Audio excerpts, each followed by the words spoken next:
Pendant que leurs jumeaux sont à l'école, ils ne chantent pas. Comme tous les ans, Albert et Charlène de Monaco ont rendu hommage ce vendredi à Saint-Sébastien, le saint patron des carabiniers présent dans la principauté, à travers une cérémonie à l'église. Très sérieux, le couple était vêtu de noir et a gardé un visage plutôt fermé pour cette journée traditionnelle. En plus, tous les deux avaient opté pour des tenues sombres. Si le souverain portait son costume bleu marine traditionnel, Charlène, quant à elle, avait opté pour un pantalon noir et une veste large col blanc qui allait parfaitement avec ses courts cheveux blonds. Chic mais sobre, tels étaient donc le mot d'ordre de la journée. Sobre jusque dans leur attitude, d'ailleurs, puisqu'il était clairement difficile de les voir décrocher un sourire.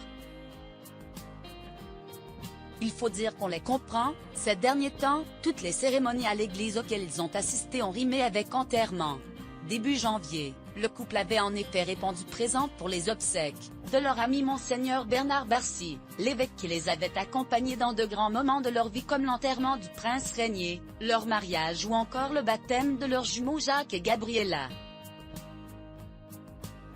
Jacques et Gabriella absents des futurs événements. Albert de Monaco avait ensuite accompagné sa sœur Caroline et son neveu Pierre Casiraghi aux obsèques du marquis Maximilien de Sade.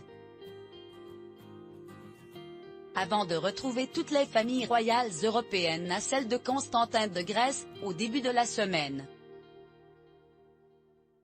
Un marathon pour lui, qui va finalement pouvoir retrouver sa famille ces prochaines semaines.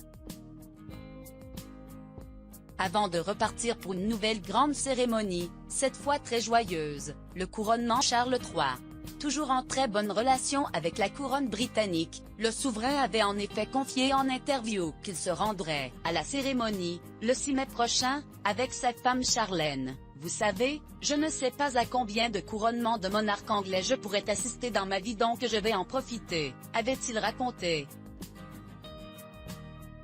Une cérémonie où Jacques et Gabriella, 8 ans, ne pourront pas assister, trop petits pour leur père, même si les petits jumeaux interviennent de plus en plus dans les tâches de la famille princière. De là à prendre la parole en public, pour la première fois, tous les deux avaient pris la parole pour les vœux du 31 décembre pour souhaiter une bonne année à leurs compatriotes. Adorable.